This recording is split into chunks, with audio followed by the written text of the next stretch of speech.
Então vamos lá, nessa aula de hoje nós começamos os estudos de algumas forças, alguns tipos de força e das máquinas simples, tá galera?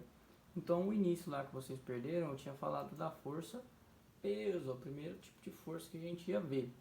A força peso, ela se dá pela interação gravitacional entre o seu corpo e a Terra. Então a força peso ela surge por causa da força da gravidade. Eu quero que vocês observem nessa figura o seguinte: independente de onde eu estiver no planeta Terra, a força peso ela vai apontar para o centro da Terra, certinho? Que para nossa vista, para nossa realidade, a gente vê para baixo, né? Porque nós estamos apontados na direção do centro da Terra. Então a gente percebe a força peso sempre para baixo. Então, olha, nesse caso aqui é visível, né, para onde ela está apontando. Nesse caso aqui é perigoso, porque você pode pensar que ela está apontando para cá, né? Cuidado, é sempre na mesma direção para baixo, certinho? A força peso, então, surge graças à gravidade. Se eu for definir realmente o que é peso, é a força necessária para que eu sustente um corpo, por exemplo, essa caneta. Tá? A força necessária para eu sustentar essa caneta é o que eu chamo de força-peso. E essa força, ela tem um módulo, ela tem o valor numérico, tá? É exatamente igual à força gravitacional de atração entre você e a Terra. Certinho? Bom, das forças que a gente vai estudar aqui no nono ano, a única que vocês vão precisar saber calcular é essa. E matematicamente ela é o seguinte: peso calcula-se com massa vezes a gravidade. Perceba que na fórmula do peso aparece a massa, né? Isso é uma confusão muito comum. Que confusão que é essa? Massa e peso. Porque muita gente diz, lá na balança eu estou medindo quanto eu peso. Na verdade, não. O que você mede lá na balança é a sua massa. Então, se você tem 60 quilogramas, você tem 60 quilogramas de massa. Aquilo não é o peso, o seu peso. A força peso, para você descobrir, bom, esse G aqui na Terra vale 10 metros por segundo ao quadrado. Então, se eu quero saber o meu peso, eu pego a minha massa, por exemplo, 70 quilogramas, e multiplico por 10. Então, o meu peso é 700 newtons. Ou a unidade de pesos é a unidade de peso é a unidade de força, porque é uma força peso, certinho? E minha TV apagou aqui, quase se destruiu. Então, aqui, ó, a unidade de peso é newtons, a unidade de massa quilogramas, e da aceleração da Terra 10 metros por segundo ao quadrado. Professor, esse G na Terra sempre vai ser 10? É um valor aproximado, tá? Mas sim, aqui a gente sempre vai usar esse G igual a 10 quando eu estou na Terra. Se eu mudar o meu planeta ou o astro, por exemplo, se eu estiver na Lua, se eu estiver em Marte, esse G aqui, a gravidade, a aceleração da gravidade será diferente, tá? Então, se eu quiser mudar o meu peso, eu deveria, na verdade, mudar de planeta que eu estou, aí a interação seria menor, né? Beleza. Então vamos supor, um rapaz de 70 quilogramas saiu da Terra e foi para a Lua. Pergunta: sua massa vai alterar ou seu peso vai se alterar?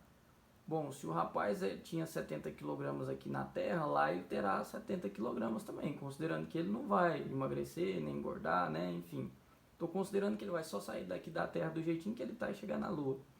Por que o peso dele vai mudar e não a massa? A massa não depende do planeta que eu estou.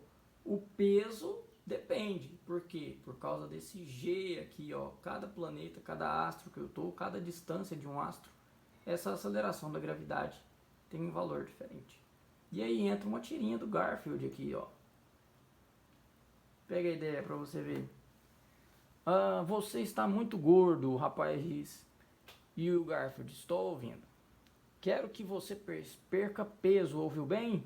O rapaz diz. Aí ele falou: ei, aonde você vai? O Garfield diz assim, ó: a um planeta cuja gravidade seja menor, né? Ele pediu para que o Garfield perca peso. Se ele quer perder peso, então é só para ir para outro lugar que a gravidade seja menor. Aí ele perde peso. Ótima piadinha, né? Muito boa. E é isso aí. Próximo item aqui, ó. seria... Ixi, deu pau. Vamos ver. Da força elástica. Essa vocês perderam também, né? Bom, a força elástica, ela acontece em corpos que possuem a propriedade elástica. Por exemplo, essa liguinha aqui, ó. O que é essa propriedade elástica? Quando eu puxo, ela volta. O que é esse puxo, ela volta? Bom, no primeiro desenho aqui, ó, vocês podem observar uma mola, que é algo que tem uma propriedade elástica, assim como uma liguinha. E essa mola, ela está na posição de equilíbrio, como você pode ver aqui, ó. Essa posição de equilíbrio é quando o elástico não está nem esticado, nem pressionado. Então ele está em equilíbrio aqui, tranquilo. Bom, se eu tirar essa mola da posição de equilíbrio, eu vou ver surgir uma força. Olha só, se eu pego a mola e puxo, eu sinto minha mão sendo puxada de volta. Por que isso acontece? Porque surge aqui nesse elástico um negócio que eu chamo de força, adivinha? Elástica, né? Que é uma força que surge nesses corpos que possuem essa propriedade elástica. O que é essa propriedade elástica? Surge ali uma força que sempre tende a levar o corpo para a posição de equilíbrio. Veja, eu puxei o elástico para a direita, a força que ele faz em mim está tentando voltar ele para a esquerda, aonde estava a posição de equilíbrio. Lá no primeiro ano eu prometo te ensinar como calcular a força elástica. Aqui ainda não. Vocês estão no nono ano, ainda estão começando, seu livro não traz essa abordagem, tá? E a próxima parte é a força de atrito, que já estava lá, vocês já estavam presentes na aula assistindo.